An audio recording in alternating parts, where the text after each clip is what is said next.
relevant, reliable, and researched. This is Experts on Call, the show focused on delivering leading-edge news and information on today's most beneficial products and services. This is Experts on Call on AM 650. Welcome back to the show. I'm Sterling Fox, joined in studio by Phil Moriarty, the owner of the BC Canine Training Center in Richmond. It's a 5-acre doggy heaven down there at the foot of number 3 Road in Richmond, just down below Steveston Highway, right on the river. And Phil, before we took the break, you were talking about some training techniques, and just I think when it comes to training animals, we overthink our techniques, and I think we credit them with too much brain power, and we try to rationalize with them and talk to them. And training a dog is it's really so much more rudimentary than that. It's really super basic stuff, isn't it? Sure. Yeah. They respond to body language and energy. And if you can throw in a couple of short little words that are commands, they'll respond far better to you. You know, a lot of people think that I don't really go for this clicker training and all kinds of other things. I don't use food, right? Or no bribing the animal. Yeah. Just train. You know, right? I'll give a dog a treat because I love the dog. Sure. And it's good for me to feel that I'm giving the dog something that makes me feel good. Sure. But the dog, if he's not doing what I'm asking out of obedience, then he's not really an obedient dog. Right. He's a dog that may know a trick or two. Mm-hmm. He'll sit until he gets his reward. Right. And then he'll be up and around. But that's not obedient. And you know, obedience. Let's not use the word in a negative sense. Obedience is just following the instruction. Sure. And dominance is not a negative thing in dog world. If you're not dominant, you're not alpha. And in dog world, you are either dominant or you're a follower. Mm-hmm. You're either the leader or a follower. There's no in between. Right, right. So, and funny enough, the hardest position for a dog to be in the pack is to be the alpha. Their instinct tells them to look after the rest of the pack. Right. So it's always on alert for this, always on alert for that, always, you know. So it's a more stressful position for the dog to be in than to be a follower. Interesting. That's why there's really only one leader and the rest are followers. It's much easier to be the follower. So in the pack of humans and dog to human, if the dog is a nervous dog going out for a walk and it's doesn't have strong leadership, it will stay nervous and bark at other dogs and jump and you know, act out while it's going for walks. And you think it's canine aggressive, it's people aggressive. Can't get the dog to stop barking. It always wants to jump off the leash. You know, right. Well, that's probably a dog that has no leadership. And it's taking leadership, and if you've got an excited dog as a leader, or you have a nervous dog as a leader, you've got a nervous leader. Right. Let me ask you about a scenario, and I know that you've run into this dozens of times. It happens to me all the time. You go to visit somebody, and they have a dog. Mm-hmm. So you go to their house and you hear ding dong and you hear woof woof woof woof, because that's their job. The doorbell rings, they're supposed to bark. And so they open the door, but the door only gets opened a crack. Hi, nice to see you. Come on in quickly. We've got to be really careful here of Rover, because if he gets out, we're going to spend the next 3 hours chasing around the neighborhood trying to find him. Mm-hmm. So come on in quickly. Okay, somebody get the dog. Okay, come on in now. Okay, close the door. Mm-hmm.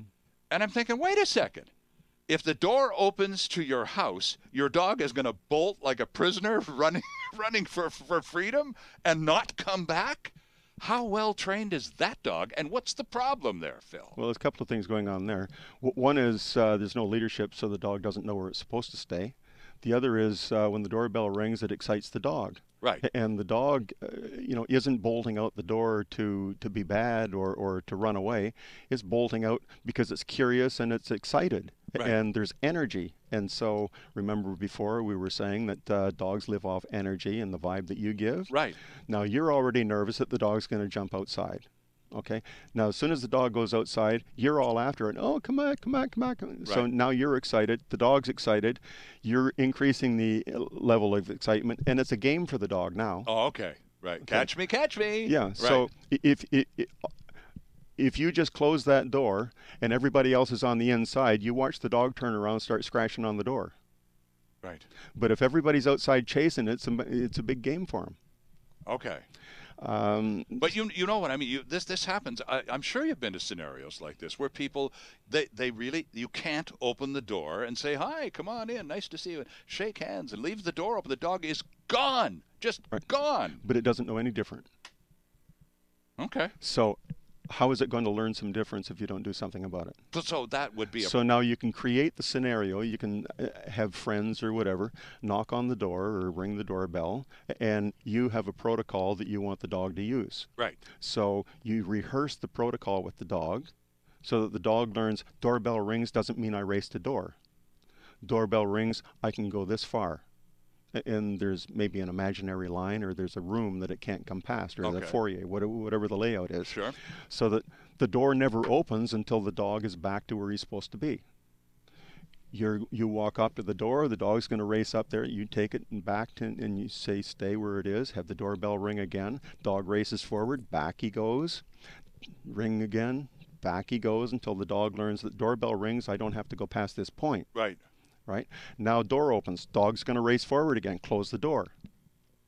Dog goes back to where he was. Open the door. Dog races forward. Right. Back to where he was. So it's about repeat. No reward. Right, right. So and so it's just the whole point of the training exercise though is repeat until the makes the connection. The command is accomplished. Right. So he has to make the connection between the two behaviors.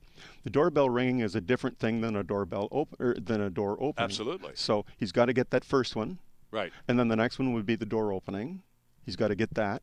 And now people are starting to walk through the door. He's got to get that. So there's some stages that you want to go through in each of the, breaking it down, right? And then as you break each one of them down, he starts to learn self-control. Right. Because the reason he's running forward anyway is because, A, he's interested and excited and has never been told not to. Right. In a way that he understands. Mm-hmm.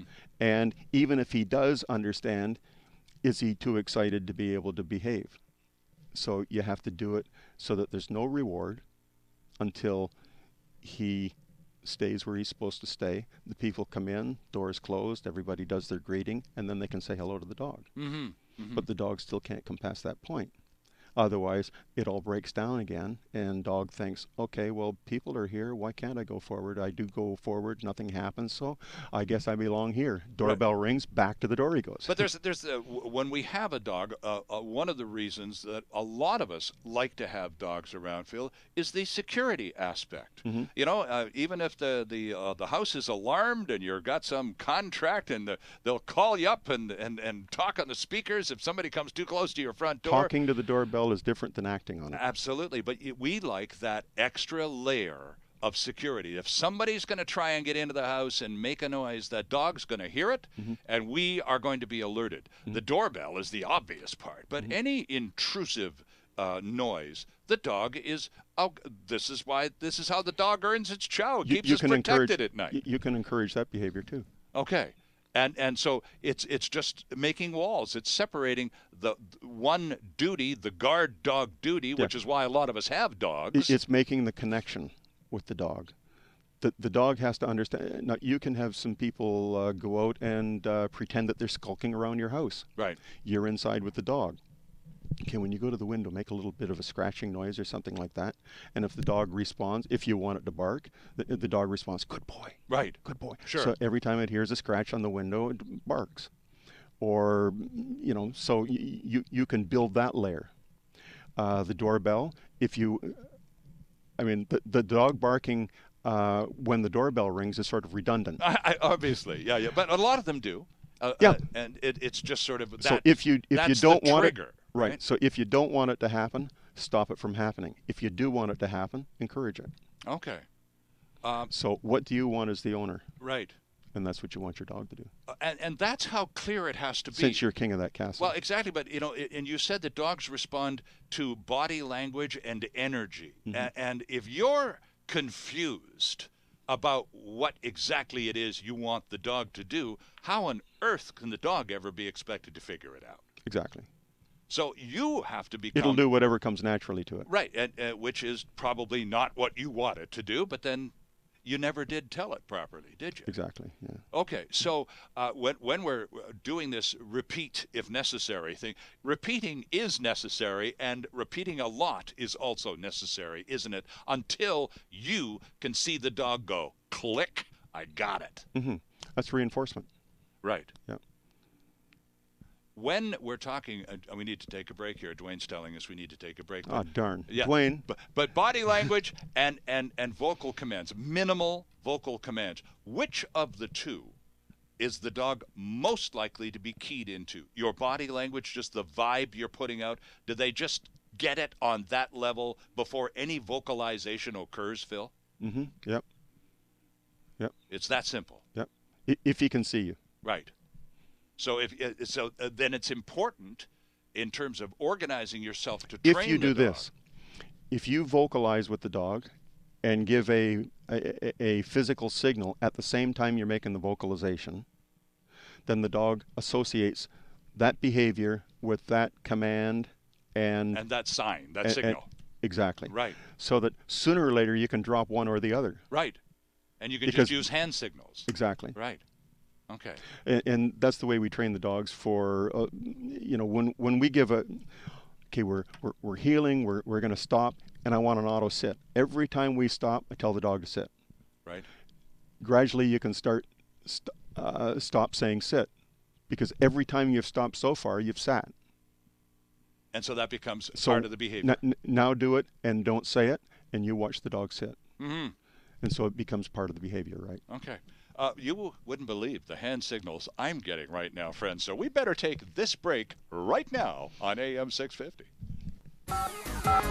Delivering relevant and beneficial consumer information. This is Experts on Call.